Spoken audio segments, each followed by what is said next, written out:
नमस्कार। आप सभी का मेरे YouTube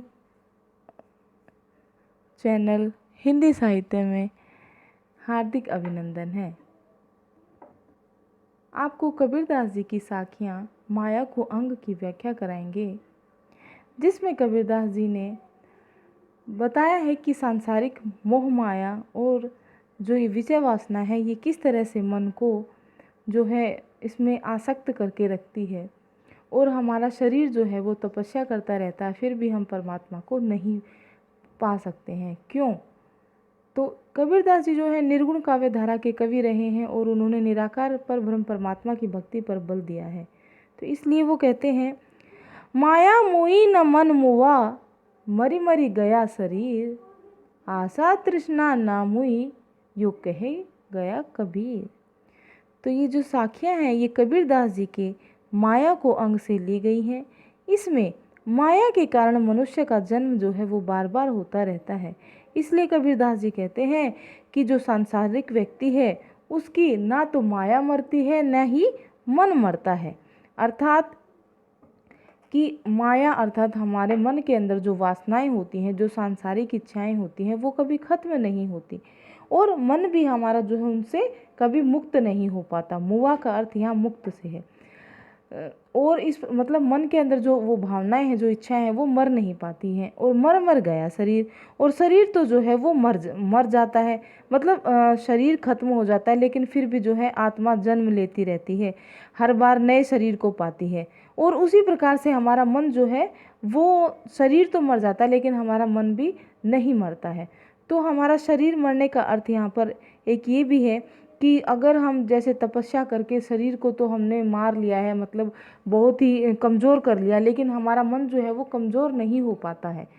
आशा तृष्णा नाम हुई, क्यों? क्योंकि हमारे मन के अंदर जो आशाएं हैं, जो तृष्णाएं हैं, जो वासनाएं हैं, जो इच्छाएं हैं, वो तो कभी मरती ही नहीं। यो कह गया कबीर। तो ये कह गया दास कबीर, तो वो कबीरदास जी कहते हैं।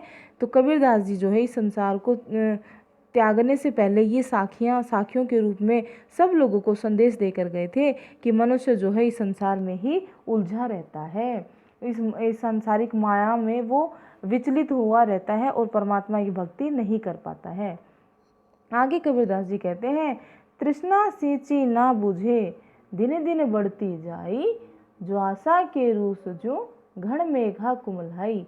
तृष्णा सींची ना बुझे अर्थात जो विषय वासना रूपी, जो तृष्णा रूपी आग है, वो जो है वो सींचने से नहीं बुझती है। अर्थात अगर जो विषय वासनाओं की अगर हमारी पूर्ति होती रहती है तो फिर वो दिन दिन बढ़ती जाती है। तो वो विषय वासनाएं हमारे मन के अंदर दिन प्रतिदिन उसकी इच्छा जो है वो जागृत होती रहती है, बढ़ती जाती हैं।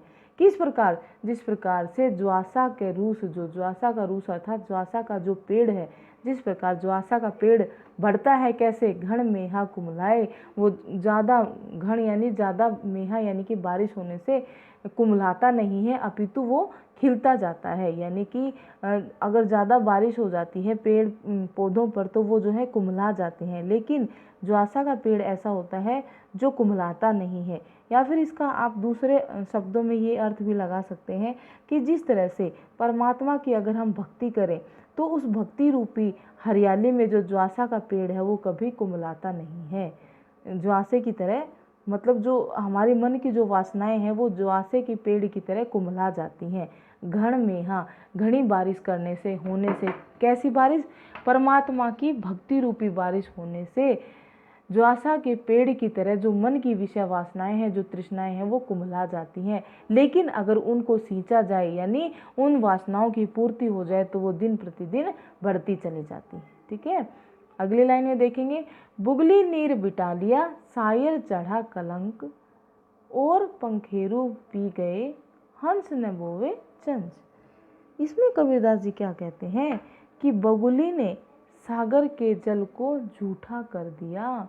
बुगली नीर बिटालिया, बिटालिया का अर्थ होगा यहाँ पर जूठा करना या गंदा कर देना। बुगली यानी कि पक्षी है, और सायर चढ़ा कलंक, और जो जिससे जो सागर है उस पर कलंक लग गया है, कलंक चढ़ गया, अर्थात वो जो सागर है वो गंदा हो गया है, दूषित हो गया है। उस झूठे जल से ठीक है। वो कहते हैं और पंखेरु पी गए, लेकिन जो और पक्षी थे वो सब तो उस सागर के जल को पी गए जिसको कि बुगली नामक पक्षी ने गंदा कर दिया था, जिसके जल को। लेकिन हंस न बोवे चंच, लेकिन जो हंस पक्षी है वो उस गंदे जल में अपनी चोंच भी नहीं डुबोता है, अर्थात उसका स्पर्श भी नहीं करता है। तो कबीरदास जी ने इस उदाहरण के माध्यम से हंस और बुगली के माध्यम से क्या बताना चाहा कि हंस तो वो आत्मा है जो परमात्मा की भक्ति में लीन है, और इस सांसारिक जो ये संसार रूपी सागर है ये विषय वासनाओं से दूषित हो चुका है। तो वो जो हंस है, वो जो आत्मा है जो परमात्मा की भक्ति करता है, वो इन सांसारिक विषय वासनाओं में नहीं डूबना चाहता, इनका जो है आस्वादन नहीं करना चाहता, क्योंकि उसे पता है कि ये सांसारिक विषय वासनाओं से संसार जो है दूषित हो चुका है। तो और बुगली नीर बटारिया, और वो किसने बुगली, यहाँ बुगली का अर्थ यहाँ पर है सांसारिक विषय वासनाओं से, ठीक है। तो उन्होंने जो है ना इस संसार को दूषित कर दिया है, जिस तरह से बुगली जो है सागर के जल को पीकर जूठा कर देती है, गंदा कर देती है। बाकी के पक्षी तो उसे पी जाते हैं, अर्थात बाकी के जो लोग हैं संसार में, जो अन्य लोग हैं वो तो सांसारिक विषय वासनाओं में ही उलझे रहते हैं, लेकिन जो वास्तव में जो सच्चा भक्त है, जो सच्ची आत्मा है, वो इन सांसारिक विषय वासनाओं में चोंच भी नहीं डुबोती है, अर्थात इनका तनिक मात्र भी आस्वादन नहीं करती है, और इस प्रकार वो परमात्मा की भक्ति करके इस संसार से पार हो जाती है। इस प्रकार कबीरदास जी ने यहाँ पर अनुप्रास, रूपक और अनुक्ति अलंकार का बड़ा ही सुंदर प्रयोग किया है, और जो है बुगली को तो वासना के समान बताया है, नीर को विषय रस के समान, बटालिया को भोग के समान, और सागर को विषय आनंद तथा पखेरु जो है जीव है, और हंस जो है मुक्त आत्मा का प्रतीक है। तो आज के लिए इतना ही, धन्यवाद। हाँ तो बच्चों, मैं उम्मीद करती हूँ कि मेरे द्वारा हिंदी साहित्य की जो भी व्याख्या की गई है वो आपको अच्छे से समझ में आ रही होगी।